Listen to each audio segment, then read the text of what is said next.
How's everybody doing? My name's Mike.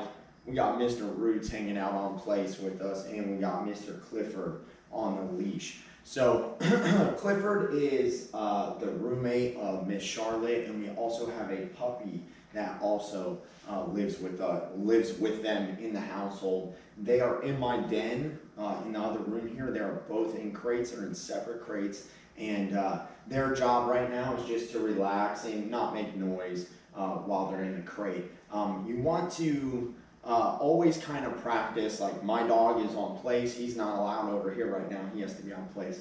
Those dogs are in the den, in the crate, so they have to practice not making noise, and they got to get used to him being out here doing stuff with me, and they can't have anxiety, whine, bark, or anything like that. The reason you want to do this on a regular basis with your dog, do things like throw them in the crates and work with your other dogs, is because the dogs are going to start to learn that they don't get to be with you all the time. If you let these dogs follow you around your home and give them freedom of your home, they're going to develop all different kinds of symptoms. Like Mr. Clifford here, he's doing a pretty good job. He's doing a really good job at sit. Good boy. Good sit, buddy. So Clifford's here for the normal dog reasons, jumping, I think he's barking a little bit, all the stuff that dogs do. He's here for the normal things I get dogs for.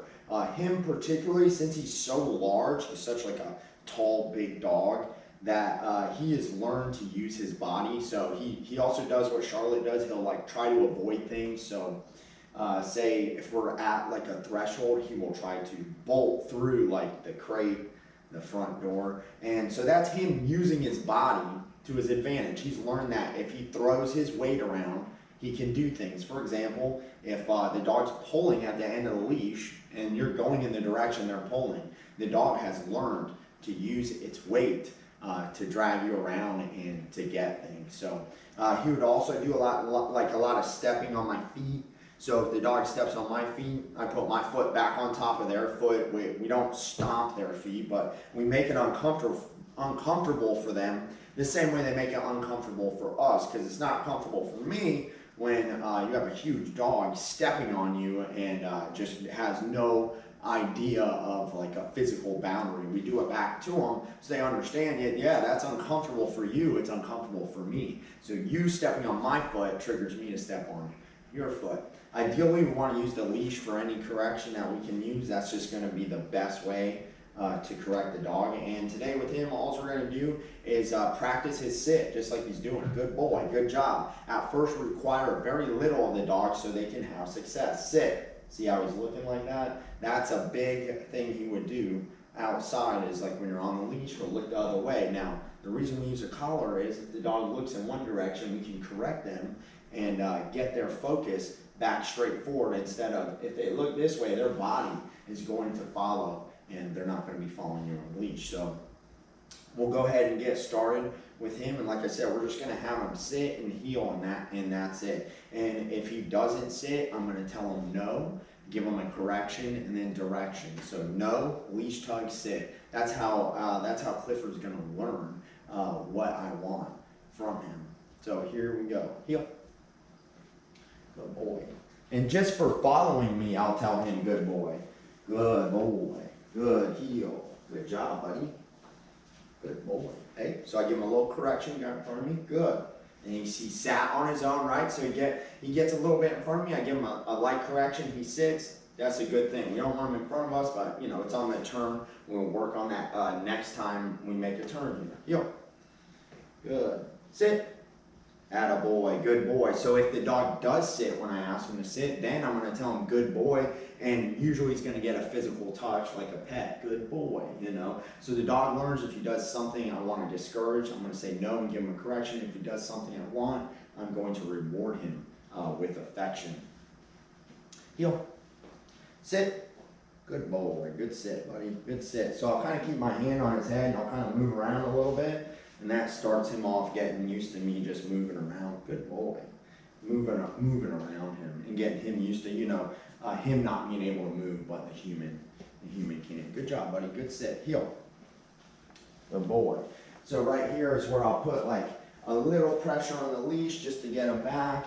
Just right there, a little pressure on the leash. Sit. Attaboy, good sit. Good job. Heel. Sit. Good boy, good job. And the reason we have them heel sit in such a short distance is we want the dog to get used to like sitting. We want them to, hopefully by the end of everything, they automatically sit. Good boy. When we stop walking, they sit. And we want them to be in a sit because that's gonna make them more calm than if they're standing. If they're standing, they're gonna want to naturally walk ahead of your heel. Sit.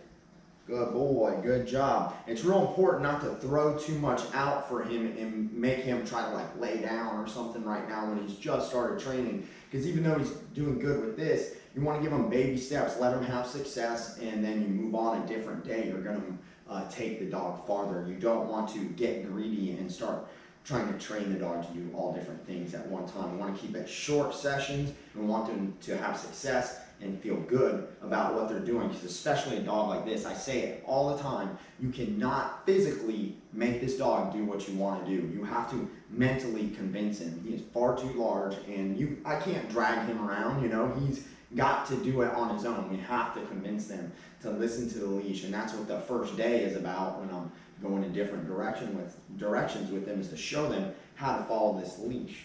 Heel. Good job, buddy.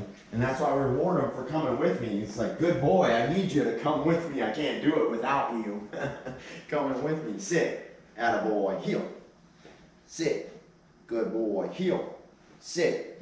Good boy. Sit. Good job, buddy. He's doing really good. He's keeping a healthy distance from me, maintaining 3 or 4 inches from me. He's not stepping on my toes. That was a lot of what we were getting the first couple days with him. Is there's a lot of bumping into me, a lot of like goofiness, and a lot, of course, a lot of excitement. The first week, the dogs are kind of purging that excitement. So one thing we can do is I don't have to move with them. I can leave them in a sit during this routine. And if we have them sit still for a long period of time, it's actually going to make them calmer. So we can do the exercise 2 different ways. We can have a heel sit, or we can just have them sit for a long, hey, sit. So I give him a light correction. Just because the dog moved in there, he turns around like that. Remember what I said? The dog will follow the head, so that's why we have to give him a light correction. The correction works on a 1 to 10 scale, right? What you just saw is, him look around and the dog making noise. So I gave him a correction at 1 out of 10. I gave him like a 2 to stop doing that, right? If he did it with more energy, I would have to do it, at a higher scale. So I'd have to do it at an 8, if he keeps doing that. You have to match what the dog does with their intensity. If he tries to bolt from here, 5 out of 10, I have to come in at a 6. If I come in at a 4, it will not work. I must come in at a little higher level. So you have to match their energy and give a little bit more. Good job, buddy. Heel. So we're just going to do 3 more sits with them, and then that's it for them today. This is all you have to do, 5 minutes a day, train with your dog, and they will learn a lot. Sit. Good boy. Heel. Attaboy. Sit. Good. Heel. Sit. Good boy. Good job. So we're going to end it there because you did such a good job. I didn't even have to really correct them for anything. And that's how you want it to be. You want to teach the dog with having to correct them as little as possible. And that's going to tell you that your communication is on with the dog and that the dog understands what you're asking from him. Almost always it is a communication issue with the family and the dog. The humans know what they want, but the dog is not comprehending what they want. You could have the family is screaming no, and the dog keeps doing whatever behavior it is that they don't want them to do. That tells you there's a communication issue. And the way we start to fix that is with a leash. If the dog's not wearing a leash, they will have access to run around your home, and they will always avoid you. You will never be able to teach them because they will always be avoiding you. So you have to start to stifle that instinct that they have to avoid things, because it's a great tactic for them to not learn or not be near you. So we start to use a leash, so that way if the dog tries to flee, I can block that. We can start to get rid of that behavior, which is more of a fear type behavior. We want the dogs to be confident and, if anything, go towards something, not back away from things. Again, we want them to be confident. A confident dog will move towards things rather than a dog that has any kind of fear is going to move back. The way we're going to get rid of that is just by using the leash and letting the dog understand that you're not going to be fleeing from things. That is just an impulse behavior that the leash can help stop, and now it's like a muscle memory. Once you start to stop that with the dog and using a leash, they won't do it anymore. It's the only reason they do things like run from you to avoid things like the leash is because they've used it in the past and it's worked. So say you try to put the leash on the dog and the dog takes off, now the dog believes, oh, well, to avoid the leash, I can just run away. So of course they're gonna do that next time you have the leash because the dog has had success doing it. So we wanna set the dog up to succeed and easily do these things and not have to be corrected a bunch of times. Heel. Good job.